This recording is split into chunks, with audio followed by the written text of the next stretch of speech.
One India Kannada YouTube ಚಾನಲ್ಗೆ ಸ್ವಾಗತ. ನಾನು ಸಂದೀಪ್. ಚಾಂಪಿಯನ್ಸ್ ಟ್ರೋಫಿಯ ಫೈನಲ್ ಪಂದ್ಯದಲ್ಲಿ ಭಾರತ ಮತ್ತು ಪಾಕಿಸ್ತಾನ ತಂಡ ಹಣಾಹಣಿಯನ್ನು ನಡೆಸ್ತಾ ಇರುವಂಥದ್ದು. ಈ ಒಂದು ಪಂದ್ಯದಲ್ಲಿ ಟಾಸನ್ನು ಗೆದ್ದಂಥ ಭಾರತ ತಂಡ ಬೌಲಿಂಗನ್ನು ಆಯ್ಕೆ ಮಾಡಿಕೊಳ್ಳುತ್ತೆ. ಈ ಮೂಲಕ ಬ್ಯಾಟಿಂಗನ್ನು ಆರಂಭಿಸಿದಂಥ ಪಾಕಿಸ್ತಾನ ತಂಡ 339 ರನ್ಗಳ ಒಂದು ಟಾರ್ಗೆಟನ್ನು ನಮ್ಮ ಭಾರತ ತಂಡಕ್ಕೆ ನೀಡಿರುವಂಥದ್ದು. ಈ ಮೂಲಕ ಈ ಒಂದು ಟಾರ್ಗೆಟನ್ನು ಬೆನ್ನತ್ತಿದಂಥ ಭಾರತ ತಂಡ ಆರಂಭಿಕ ಆಘಾತವನ್ನು ಅನುಭವಿಸ್ತಿರುವಂಥದ್ದು. ಹೌದು, ಮೊದಲನೇದಾಗಿ ರೋಹಿತ್ ಶರ್ಮಾ ಮತ್ತು ಎರಡನೇದಾಗಿ ವಿರಾಟ್ ಕೊಹ್ಲಿ ಅವರ ವಿಕೆಟನ್ನು ಕಳ್ಕೊಂಡಿರುವಂಥದ್ದು. ಹೌದು, 0 ಇರುವಾಗಲೇ ನಮ್ಮ ರೋಹಿತ್ ಶರ್ಮಾ ಅವರು ಔಟ್ ಆದರೆ 6 ರನ್ ಇದ್ದಾಗ ವಿರಾಟ್ ಕೊಹ್ಲಿ ಅವರು ಔಟ್ ಆಗ್ತಾರೆ. ಇನ್ನು ರೋಹಿತ್ ಶರ್ಮಾ ಅವರು ಯಾವುದೇ ಒಂದು ರನ್ನನ್ನು ಬಾರಿಸಿಲ್ಲ ಮತ್ತು ವಿರಾಟ್ ಕೊಹ್ಲಿ ಅವರು 5 ರನ್ನನ್ನು ಬಾರಿಸಿ ಔಟ್ ಆಗಿರುವಂಥದ್ದು. ಸದ್ಯದ ಸ್ಥಿತಿಯಲ್ಲಿ ಶಿಖರ್ ಧವನ್ ಮತ್ತು ಯುವರಾಜ್ ಸಿಂಗ್ ಅವರು ಕ್ರೀಸ್ನಲ್ಲಿ ಆಡ್ತಾ ಇರುವಂಥದ್ದು. ಕಾದು ನೋಡೋಣ. ಇನ್ನೂ 317 ರನ್ಗಳ ಒಂದು ಅವಶ್ಯಕತೆ ಇದೆ. ಸದ್ಯದ ಸ್ಥಿತಿಯಲ್ಲಿ ನಮ್ಮ ಭಾರತ 6.4 ಓವರ್ಗಳಲ್ಲಿ ಕೇವಲ 22 ರನ್ನನ್ನು ಬಾರಿಸಿ 2 ವಿಕೆಟನ್ನು ಕಳ್ಕೊಂಡಿರುವಂಥದ್ದು. ಕಾದು ನೋಡೋಣ.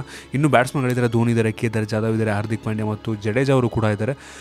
ಇವರೆಲ್ಲ ಒಂದು ಸೇರಿ ಈ ಒಂದು ಟಾರ್ಗೆಟನ್ನು ಚೇಸ್ ಮಾಡ್ತಾರೆ. ನಿಮಗೆ ಅನಿಸುತ್ತೆ ನಮ್ಮ ಭಾರತ ತಂಡ ಈ ಒಂದು ಟಾರ್ಗೆಟನ್ನು ಚೇಸ್ ಮಾಡುತ್ತಾ? ನಿಮ್ಗೆ ಇದ್ರ ಬಗ್ಗೆ ಅನಿಸುತ್ತೆ ಕೇಳಿದ್ರೆ ಕಾಮೆಂಟ್ ತಿಳಿಸಿ. ನಿಮಗೆ ಒಂದು ವಿಡಿಯೋ ಇಷ್ಟ ಆಗಿದ್ದರೆ ಲೈಕ್ ಮಾಡಿ, ಶೇರ್ ಮಾಡಿ. ಇದೇ ರೀತಿ ನಮ್ಮ ಬೇರೆ ಬೇರೆ ವಿಡಿಯೋಗಳಿಗೆ ಒನ್ ಇಂಡಿಯಾ ಕನ್ನಡ ಯೂಟ್ಯೂಬ್ ಚಾನಲ್ಗೆ ಸಬ್ಸ್ಕ್ರೈಬ್ ಮಾಡಿ. ಧನ್ಯವಾದ.